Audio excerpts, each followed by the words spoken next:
Muy bien, nuevamente sean bienvenidos. El tema de hoy es castigos o consecuencias. Vamos a discutir acerca de esto y vamos todos también a concentrarnos para que las buenas entidades y la divinidad también nos acompañe para poder esclarecer correctamente este tema a la luz del espiritismo. Porque el castigo y las consecuencias son algo que siempre hablamos. Muchas veces el ser humano se siente castigado y cuando ya es un poquito más consciente, entonces comienza a comprender en cambio las consecuencias. Así que veamos cómo va todo esto y a qué conclusión justamente llegamos. Para analizar justamente este tema, escogí un párrafo del Evangelio según el Espiritismo, del capítulo 11, que dice así: la sangre ha rescatado al espíritu y el espíritu debe rescatar hoy al hombre de la materia. Está resaltado. Quiero que lo recuerden y que lo tomen en cuenta. He dicho que el hombre en su principio solo tiene instintos, aquel pues en quien dominan los instintos está más próximo al punto de partida que al fin. Para adelantar hacia este es preciso vencer los instintos en provecho de los sentimientos, es decir, perfeccionar estos sofocando los gérmenes latentes de la materia. Vamos a pensar en esto. Y deseo que recuerden el texto que está resaltado, que está en negrillas, porque lo vamos a ver nuevamente al final. Las características del castigo. La primera característica del castigo, para que nosotros empecemos a salir fuera de lo que es el castigo, porque sin que nos demos cuenta podemos vivir una vida de castigo. A pesar de que nuestra mente busque otra cosa, podemos vivir una vida entera de castigo. ¿Y cuál es la primera característica? El dominio del instinto. Si yo soy una persona muy instintiva, entonces voy a requerir o voy a sentirme identificado con el castigo. ¿Qué significa ser muy instintivo? Ser muy instintivo es ser colérico en el sentido de reaccionar y no razonar. Ser demasiado impulsivo. Únicamente velar por ciertas necesidades que pueden ser básicas. Hay personas que se enojan, por ejemplo, cuando les pasan la sopa demasiado caliente. Claro que cada vez se ve menos, ¿no? Pero es una historia de las abuelitas que todavía en algunos casos se ve. Esa es una actitud, por ejemplo, instintiva. Una persona que siempre tenga miedo y que viva únicamente con miedo, únicamente está funcionando bajo una base instintiva. ¿Y cómo nos damos cuenta en nosotros si estamos obrando instintivamente y si mi vida está trabajando de manera instintiva o estoy viviendo en castigo? Porque la primera premisa en toda esta charla va a ser si la divinidad castiga o Dios castiga.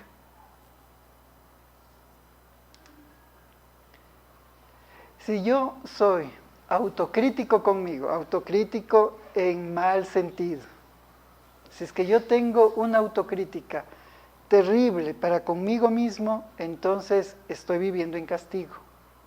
Porque esa autocrítica suele convertirse en ese sonido incesante en nuestra cabeza que nos dice que hiciste mal. Sí, hiciste mal, te equivocaste, ahora qué van a hablar de ti, qué van a pensar, no debiste haber hecho eso, ¿por qué no pensaste bien las consecuencias de lo que haces? Ahora, ¿cómo vas a hacer? Autocrítica. Si ya sabías que eso no tenías que hacer, ¿por qué mejor no te callaste? Y hay personas que lo hacen en voz alta y también en silencio. Cuando lo dicen en voz alta, lo podrán decir de esta manera, no, debí haberme quedado callado. De gana me meto a opinar o a decir algo si es que no me van a escuchar. Eso significa que vivo con castigo y que hay autocrítica dentro de mí, una crítica negativa. El segundo punto es pesimismo. Y el pesimismo tiene también muchos matices. El matiz del pesimismo es, mira sobre tu hombro porque no sabes quién te puede hacer daño. La gente es tan mala que en cualquier momento te pueden hacer daño. Una actitud pesimista. Pesimismo también es, piensa mal y acertarás. Un dicho interesante, piensa mal y acertarás. Y sucede, ¿no es cierto? Otro punto de vivir con castigo dentro del pesimismo es siempre pensar que las cosas van a ir mal, que queda clarísimo, ¿no es cierto? Pensar que todo va a ir mal. Como a mí siempre me va mal, entonces, si me compro la lotería, me hacen que pague yo el premio. Tengo mala suerte. ¿Sí? O tengo mala suerte en esto, en esto, en esto y en esto.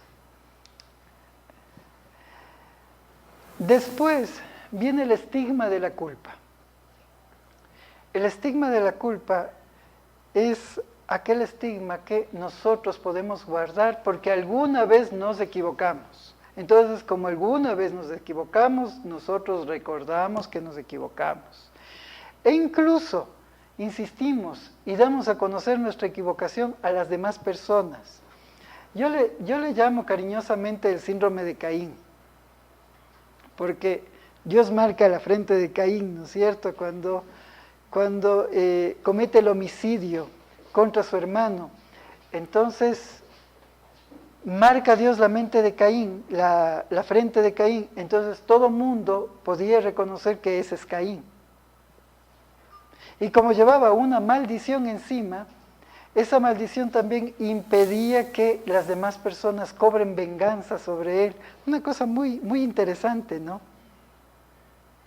Pero es un símbolo tan complejo y al mismo tiempo tan interesante en el sentido que una persona que se siente culpable puede tener ese síndrome de Caín. Se siente culpable, se siente mal, da a conocer a las otras personas, ay, es que cuando yo me equivoqué alguna vez en la vida, me pasó esto, pero ahora estoy mucho mejor. Pasa donde otra persona y vuelve a declarar su culpa. Se victimiza también dentro de este proceso. Se victimiza por su culpa, por su propia culpa, y se estigmatiza. Pero también podemos ver a personas estigmatizadas por la sociedad. Sin embargo, el estigma de la sociedad no le convierte a la persona en paria. La propia persona tiende a convertirse en paria, en alejado de la sociedad, porque entra en ese proceso de estigmatización, de representar esas marcas por las que se siente cómodo. ¿Y por qué sucede eso? ¿Por qué una persona puede estigmatizarse a sí misma? Porque es instintivo. El pesimismo y también el estigma de culpa se ve bastante en las personas deprimidas, ¿no? Una persona con depresión justamente concibe dentro de sí misma culpa. Exactamente. Y es reactivo. Entonces analicemos todas estas características. Si tenemos más de 3, entonces hay que empezar a trabajar urgente, porque no estamos viviendo bien, estamos viviendo con castigo, estamos viviendo castigados.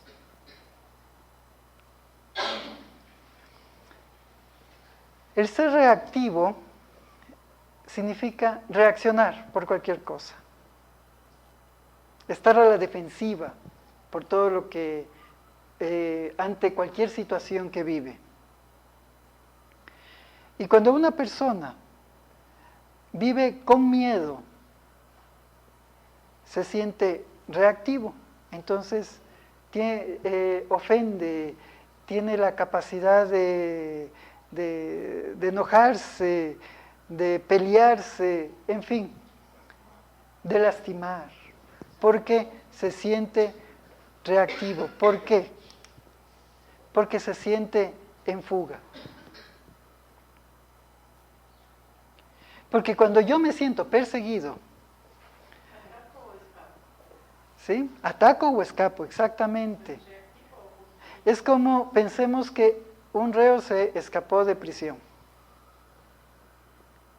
El reo que escapó de prisión no va a caminar tranquilamente por todas las calles, va a ir al patio de comidas, va a comer tranquilamente, va a estar escapando, va a estar escondido, va a hacer que nadie le vea. Y si es que alguien más o menos lo reconoce, va a reaccionar, generalmente mal, o va a escapar lo más pronto que pueda. Esa es una vida con castigo y esos son los parámetros mentales que puede tener una persona que vive una vida de castigo. La autocrítica, nunca validar lo que hace, siempre tiene una crítica negativa para sí mismo. Pesimismo, siempre piensa lo peor.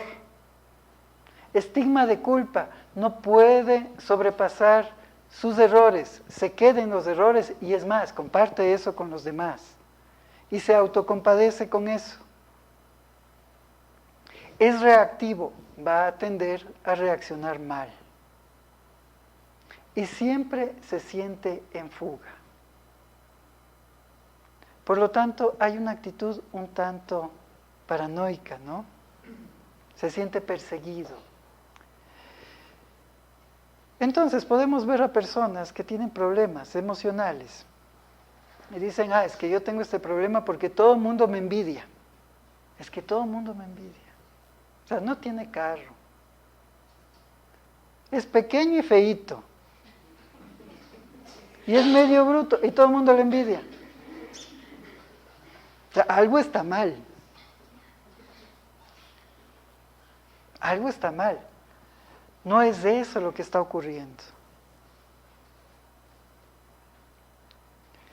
Es que yo tengo todos los problemas que tengo porque la gente, todas las personas me quieren hacer daño. Yo soy tan bueno, tan bueno, tan bueno que mis actos de bondad rebosan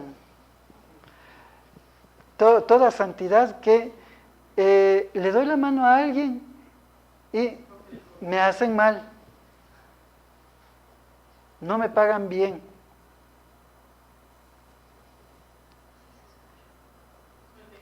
Es común. Yo lo escucho un montón de veces con todos mis pacientes, con muchas personas con las que hablo, y no es esa la razón. La razón es que estoy viviendo bajo el dominio del instinto y por lo tanto me siento castigado, y nadie que se sienta castigado se siente feliz, porque en el castigo ocurre toda esta dinámica. Pero ¿qué sucede? En realidad a veces deseamos ser castigados, o mejor dicho, deseamos, y punto, ser castigados a un fuego eterno del que no podamos escapar. Raro, ¿no es cierto? Si nosotros hacemos una encuesta rápidamente aquí, decimos, ¿usted quiere ser castigado? Va a decir, no, yo no quiero ser castigado, para nada. Sin embargo, deseamos ser castigados porque tenemos la necesidad de que alguien, alguna circunstancia elimine esa necesidad de fuga, que por fin nos atrapen. Porque estoy tan cansado de fugar, tan cansado de portarme mal, tan cansado de ser instintivo, que necesito un pare. Y como yo soy consciente que una buena palabra, un consejo, una lectura sana, una consejería no puede hacer eso, entonces tiene que ser eso a la fuerza. Y tiene que suceder a la fuerza. Y por lo tanto, deseo inconscientemente el castigo. Terrible, pero cierto. Pero los mejores chistes se dan por el infierno.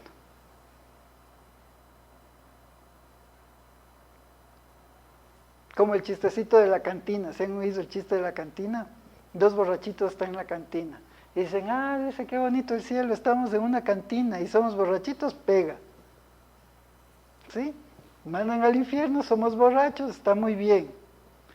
Y estamos en una cantina, perfecto. Dice, pero compadre, este es el infierno. Se sientan a la mesa y dicen, 2 cervezas. Les sirven las cervezas. Pero la cerveza estaba tapada, no tenía pico. Por lo tanto, el líquido no podía salir al vaso. Entonces dice, vio compadre, este es el infierno.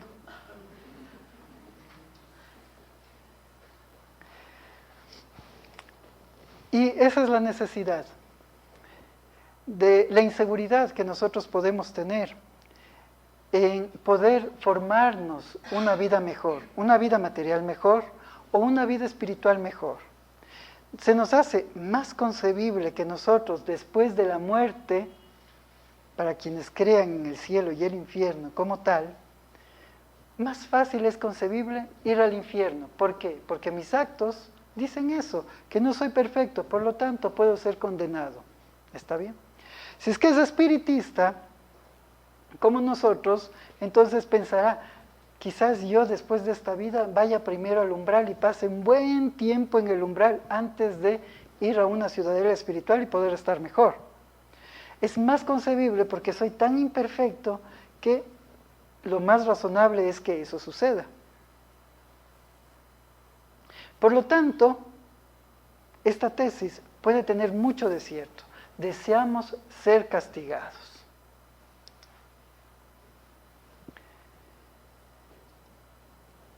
Y continuamos con esto. Lo que hace que el ser humano desee ser castigado y vivir estigmatizado por la culpa. Tenemos la imagen de Gandhi. Vamos a pensar un poquito en las cualidades de Gandhi también. Lo que hace que nosotros deseemos estar castigados es el conflicto que tenemos entre nuestras acciones y nuestra naturaleza interior. Porque todos tenemos conciencia,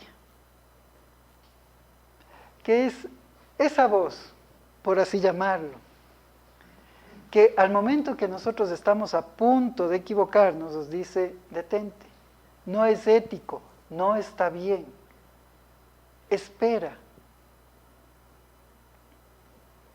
Y ese conflicto es lo que muchas veces hace que nosotros queramos cumplir una condena para después expiar de alguna manera.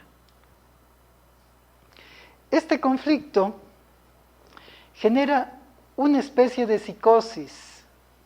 Y esta psicosis, porque la psicosis es así, nos hace perder la visión objetiva de la realidad.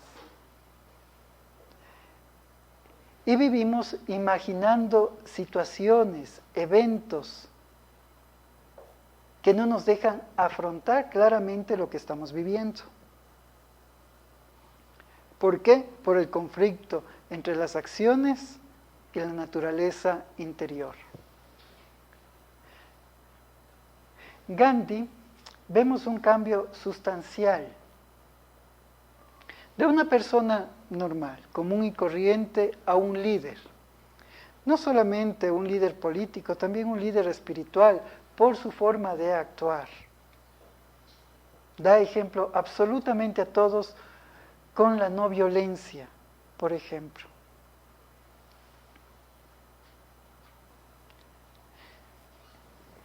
El enfrentamiento que realiza Gandhi con el pueblo inglés nos da una lección importantísima, porque todo evento revolucionario generalmente, no siempre, generalmente se da con cierto grado de violencia.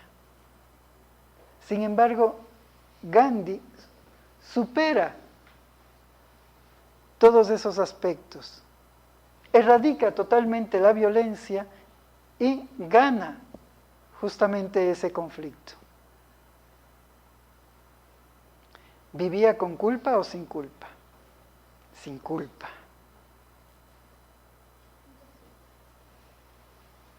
Exactamente, sin castigo. En la pregunta 131 del Libro de los Espíritus, Kardec realiza la siguiente pregunta. ¿Existen demonios en el sentido que se da a esta palabra? Y las entidades espirituales le contestan lo siguiente. Si hubiese demonios, sería obra de Dios. Ahora bien, ¿sería Dios justo y bueno si hubiese hecho seres enteramente consagrados al mal y desdichados? Si existen demonios, residen en tu mundo inferior y en otros semejantes. Los hombres hipócritas son quienes hacen de un Dios justo un Dios malo y vengativo, y creen complacerlo con las abominaciones que cometen en su nombre. El Libro de los Espíritus, y en la pregunta 131 que acabamos de leer, nos deja claramente que no hay una causa divina para la creación del mal, o de un ser que sea maligno, de alguna manera. Toda interpretación de maldad,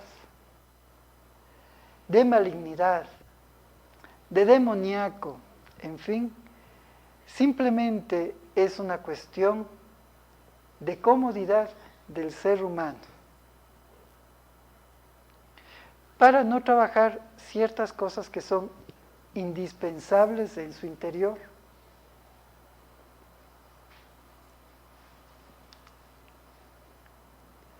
Por lo tanto, aparece algo muy interesante.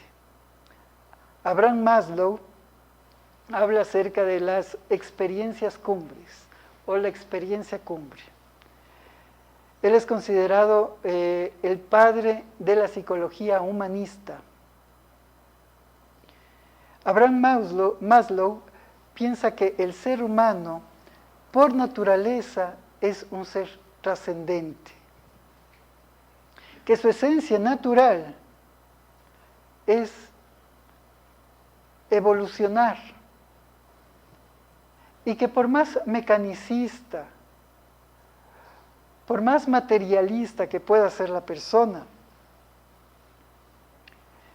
esta persona puede tener ciertos eventos o ciertos contactos espirituales, o puede vivir una expresión espiritual. Pero también tenemos las experiencias no cumbres. Analizando un poquito más la experiencia cumbre es aquella experiencia de éxtasis espiritual, como tenían muchos santos. El mismo Francisco de Asís tuvo una experiencia cumbre o una experiencia de éxtasis cuando fue estigmatizado. Eso nos habla la historia, ¿no? La historia de Francisco de Asís. Y es una locura, pero también tiempo atrás, recuerdo otra experiencia muy interesante, cuando él llega a una iglesia destruida y escucha una voz que solamente él escuchaba, que le decía: reconstruye mi iglesia, y él se lo toma muy en serio y comienza a llevar piedras para reconstruir esa iglesia que estaba destruida.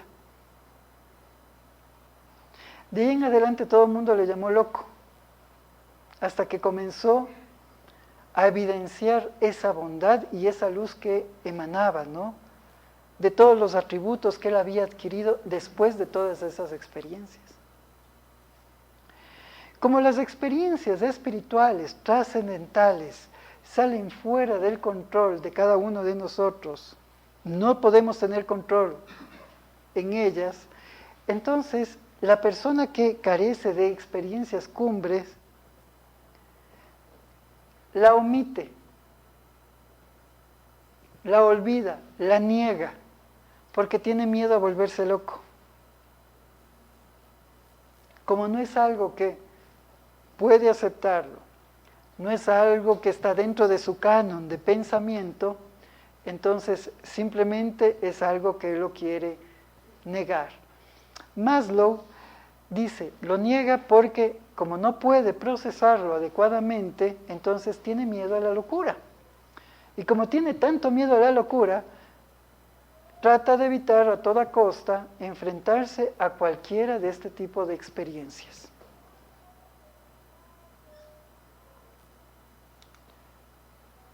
Sin embargo, en el libro de los espíritus, justamente en los párrafos de introducción, dice Kardec, digo pues, que el espiritismo no disfruta de ningún privilegio al respecto, pero voy más allá, afirmo que, bien comprendido, el espiritismo preserva de la locura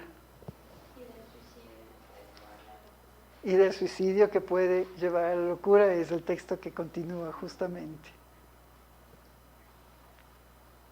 Un texto realizado en 1857 y que se puede confrontar con los textos de Maslow en 1970.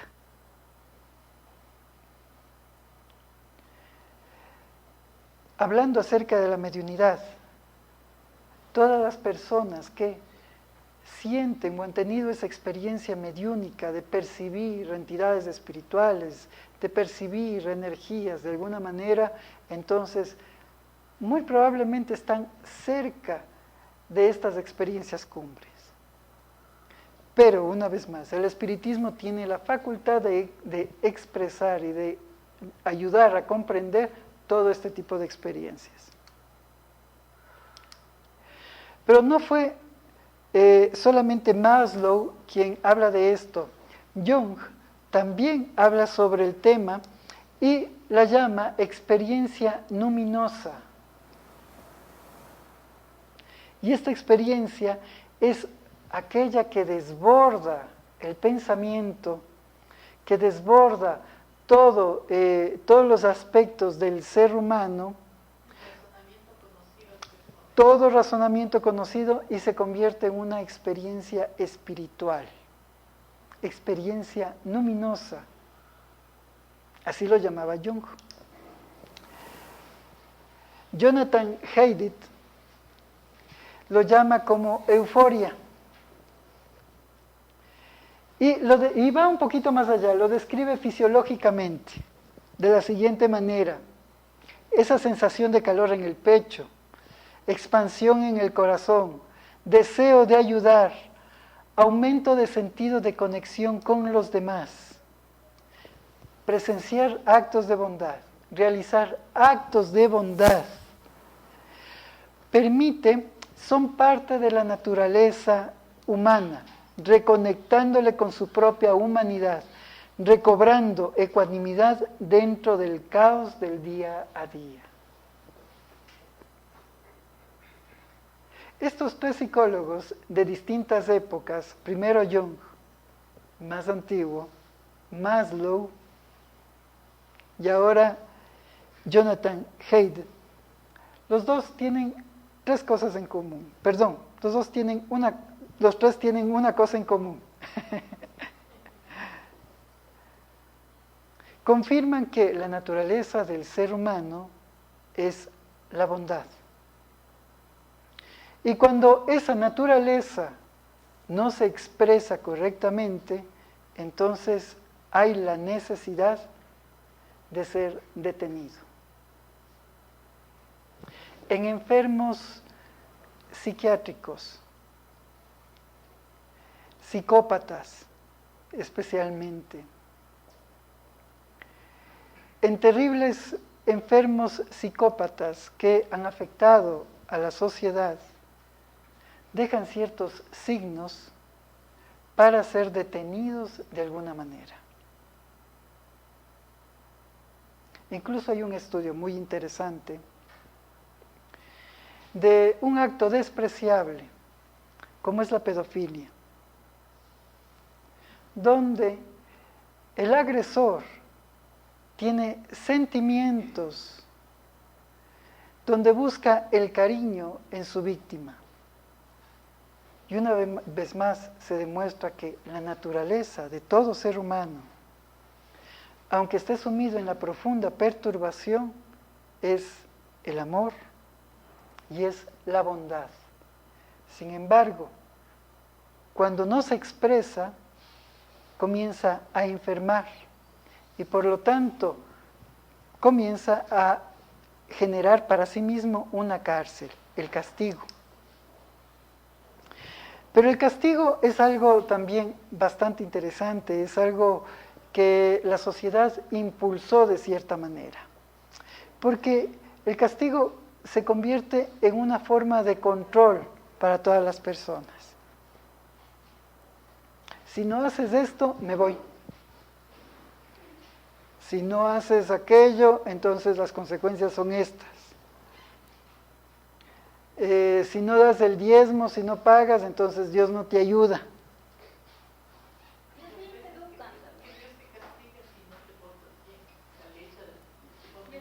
¿Sí? Pero es un castigo.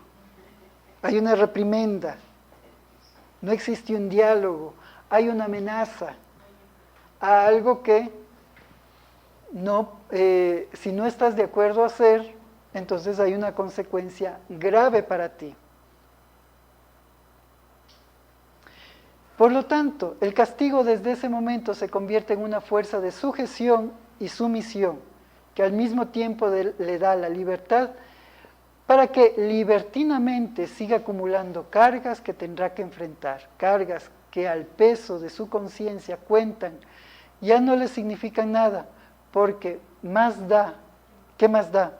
Simplemente está condenado, es un paria, y este fugitivo de su conciencia se consume totalmente en la confusión. Cuando una persona ya vive todo el tiempo castigado y dentro de una sociedad castigadora, dentro de una familia castigadora, dentro de un grupo castigador, donde todo va a ser reprimido, todo va a ser castigado, va a llegar a un momento donde ya no le importa ese castigo. Por lo tanto, ya no va a cuidarse, porque ya comprende y está acostumbrado a las consecuencias, y comienza a portarse libremente, libremente sin ética, libremente mal. Es como el carnaval, ¿de acuerdo? El carnaval es una fecha también muy particular. ¿Qué sigue después del carnaval?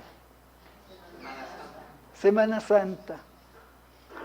El que reza y peca empata, ¿no es cierto? El carnaval da justamente la libertad absoluta para que el ser humano pueda hacer de sí todo lo que quiera y que su comportamiento sea totalmente liberal en todos los aspectos. Pero el miércoles de ceniza tiene que ponerse la cruz en la frente, se pone la ceniza, entonces a partir de ese momento ya es la señal que debe portarse bien. Hasta la próxima, ¿no? El castigo siempre está, o sea, desde los niños, en la escuela, en todos lados. Es una forma de hacer que las personas obedezcan de forma inmediata. El castigo, sí. Es una forma fácil de hacer las cosas, más que el ejemplo y otras cosas, pero está inculcado realmente en todos lados. Es verdad, el castigo es la manera más rápida para que las personas asuman algo, que quieran hacer algo. ¿Sí? Las otras maneras ya no son tan rápidas, ¿no? El diálogo, la educación ya no es tan rápido, pero el castigo ¿sí? Amedrenta, genera cosas. En la pregunta 976 del Libro de los Espíritus, pregunta Kardec, ver a los espíritus que sufren, ¿no es para los espíritus buenos una causa de aflicción? En ese caso, ¿qué ocurre con su felicidad, dado que ha sido perturbada? Los espíritus contestan, no se trata de una aflicción, pues los espíritus buenos saben que el mal tendrá fin, ayudan a los otros a mejorar y les tienden la mano. Esa es su ocupación, además de un goce cuando tienen éxito. Una vez más, el mal no es permanente. El error no es permanente. Y en la siguiente pregunta, en la 258, en el estado errante, antes de comenzar una nueva existencia corporal, ¿tiene el espíritu conciencia y previsión de lo que habrá de sucederle durante la vida? La respuesta, él mismo escoge la clase de pruebas que quiere sufrir, en eso consiste su libre albedrío.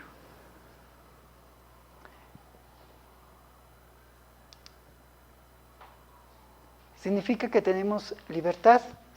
Por lo tanto, el castigo no es un método inteligente, y Dios es la inteligencia suprema, causa primera de todas las cosas. No es un método inteligente, por lo tanto, el castigo no es divino. Y no existe ese castigo divino. Tal tenemos a Jesús, y me gustó mucho esa caricatura, ese dibujo, que Jesús viene a la tierra, se somete a un castigo y demuestra que ese castigo no pudo parar lo que él empezó. Así que haya castigo, aunque haya castigo, no significa que la persona cambie su actitud.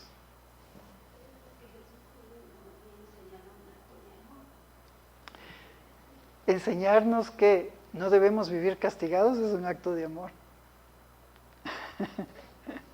¿Sí?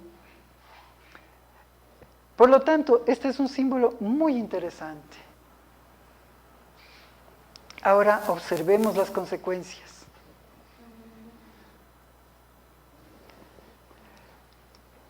Cuando nosotros comenzamos a comprender de las consecuencias y salir fuera del castigo, que toda acción que yo realice tengo una reacción, esa reflexión hace que nosotros nos convirtamos en seres más humanos, que nos humanicemos, que comencemos a comprender que debemos tener compasión, que debemos ser solidarios, porque vamos comprendiendo. Entonces, castigo o consecuencia. ¿A dónde ustedes se van? ¿Al castigo o a la consecuencia? ¿A la reflexión? A la consecuencia. Bueno, hasta aquí a la consecuencia. Yo voy a diferir hasta el final un poquito con ustedes. Porque hay un tercer elemento que siempre se pasa por alto. ¿Ah? Sí, dentro, y ese es un muy buen punto. Remediar justamente es la manera, ya lo hace alguien que comprendió. Comprende la consecuencia y también comprende que se puede remediar. Pero hay un punto también importante en todo esto. ¿Qué se puede remendar? Voy a hacer de otra manera la pregunta. ¿Lo remendado no se nota? Todos se pusieron de acuerdo para decir sí, ¿no es cierto? Lo remendado sí se nota. Por lo tanto, se puede remendar. ¿Por qué? Porque yo hice un autoanálisis sobre lo que hice y no estuvo bien y de las consecuencias que de ello partieron, y puedo yo buscar regenerar ese aspecto. Sin embargo, ese parche siempre se va a ver, se va a notar. Aunque quede bien, ¿sí? Ahora las hacen por moda, pero antes, en el tiempo de las abuelitas, cuando se lastimaban los codos, ponían un parche, ¿no es cierto? Ya después comenzó a ser una moda, Y aunque quedaba bien, aunque se veía bonito, el parche es parche. La naturaleza que nosotros tenemos, esa naturaleza bondadosa, nos ayuda a comprender, a interiorizar. Y así buscamos cada vez la autorrealización. Y esa búsqueda de autorrealización nos hace corregir los actos que hemos cometido mal.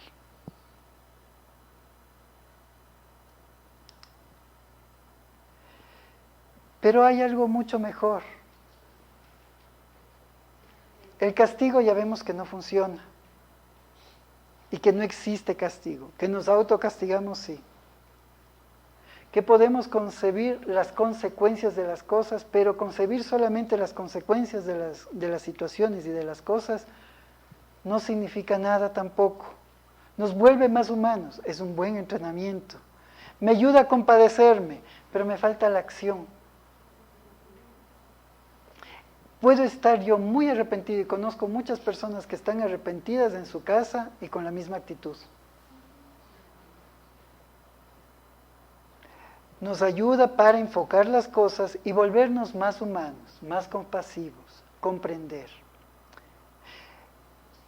El espiritismo habla y da una conclusión diciendo que el rescate es lo importante. El rescate de las faltas es importante. El rescate de los errores es importante. Vamos a ver. Entonces, como resumen, el castigo siempre es autoimpuesto. El comprender las consecuencias nos humaniza. Pero el rescate es más interesante, porque en realidad no rescatamos esa falta. No rescatamos el agravio porque es igual que el parche. Podemos pedir disculpas, podemos rehacer ciertas cosas. Nos rescatamos a nosotros mismos. Rescatamos nuestra propia naturaleza. Si ahora comprendemos que tenemos una naturaleza bondadosa, no tenemos que rescatar lo mal que hicimos. Necesitamos rescatarnos a nosotros mismos.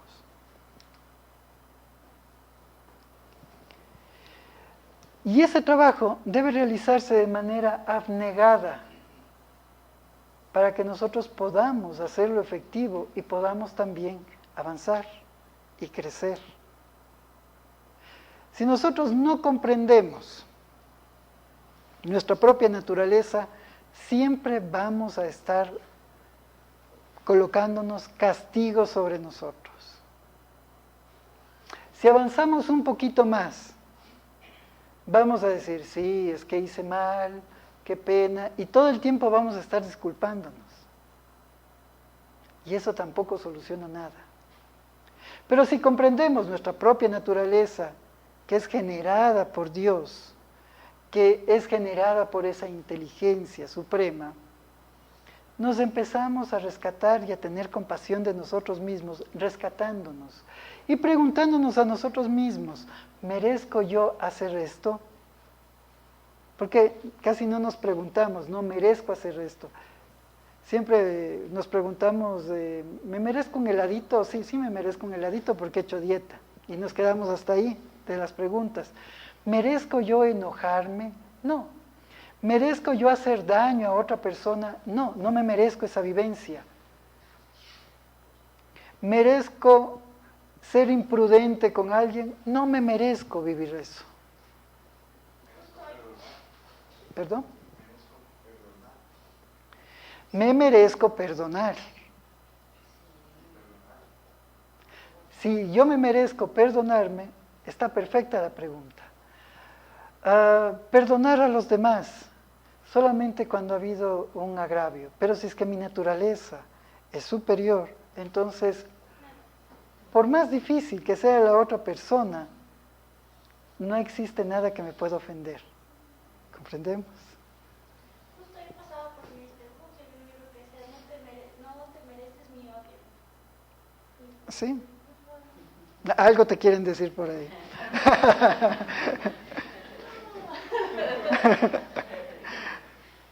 Si nosotros nos cuestionamos y comenzamos a vivir pensando qué son las cosas que yo me merezco hacer, pero sí me merezco estudiar alguna cosa distinta, sí merezco aprender algo nuevo, sí merezco comer algo rico, sí merezco reír, sí merezco ser bondadoso por los demás y recibir un gracias es algo bonito.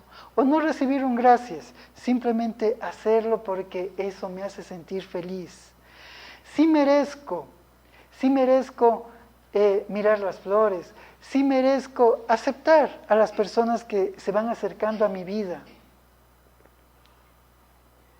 Si yo entiendo que soy merecedor de todo eso, entonces soy una persona que se plantea felicidad.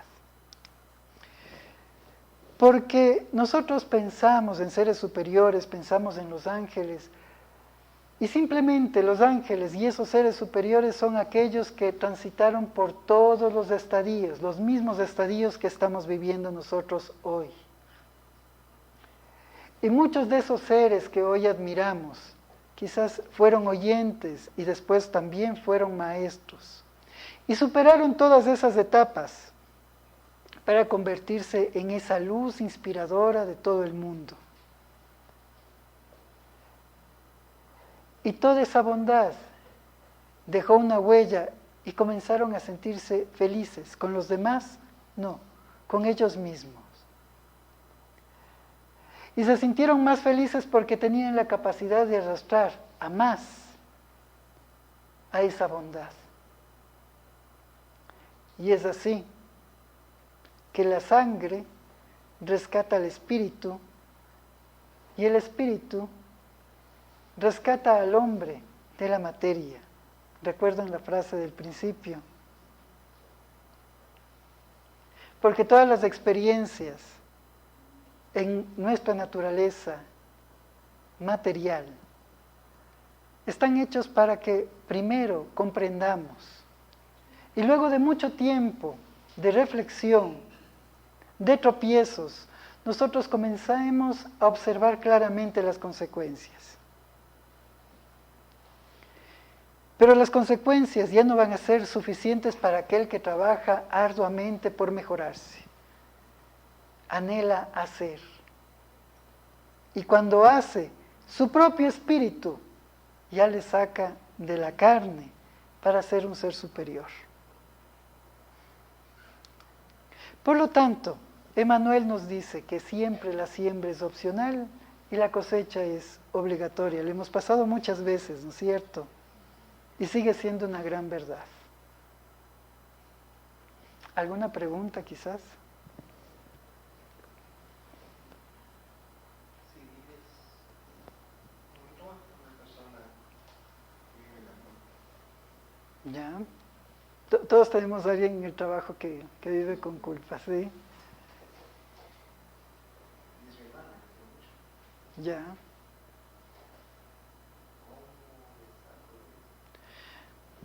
Orientándole un poquito, ahora escuchaste algo que puede ser una herramienta para ayudarle.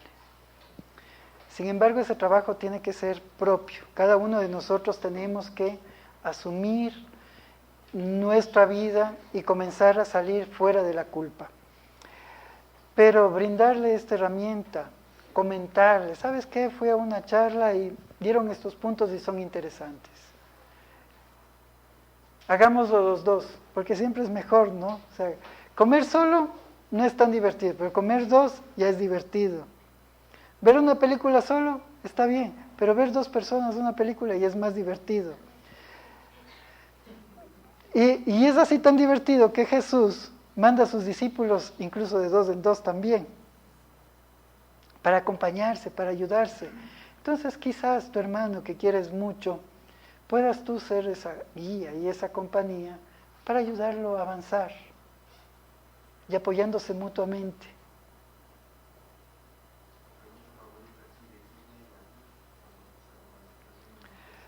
¿De quién es la culpa? No es, en realidad la culpa no existe. ¿Qué es lo que pasa? Las relaciones que nosotros podemos tener, familiares, interpersonales, laborales, casuales, en una fila de banco, que nos peleamos, que nos cruzan el carro y nos insultamos y todo lo demás, se dan por conflictos de inmadurez emocional. No existe madurez emocional. Cada uno de nosotros también tendemos a generar, a despertar ciertos aspectos de luz o de sombra en el otro individuo. Entonces puede ser una persona, tú me puedes presentar y dices, este es el mejor amigo del mundo, es gente, pero la mejor persona que yo he conocido, te presento. Y los dos enseguida que nos presentas nos peleamos. Es porque algo detonó esa persona en mí y yo detoné algo en esa persona. Como no tenemos la madurez suficiente, no somos lo correctamente elevados, entonces nos quedamos enemistados. Nadie tiene la culpa. Es de ignorancia la culpa. Entonces, para cualquier tipo de conflicto, no hay que ver a la persona, ni hace falta perdonar. Únicamente hay que ver qué tan ignorante es uno al ser agraviado y qué tan ignorante es el otro por agraviarme. Ignorante en el buen sentido de la palabra, ¿no? ¿Alguna otra pregunta?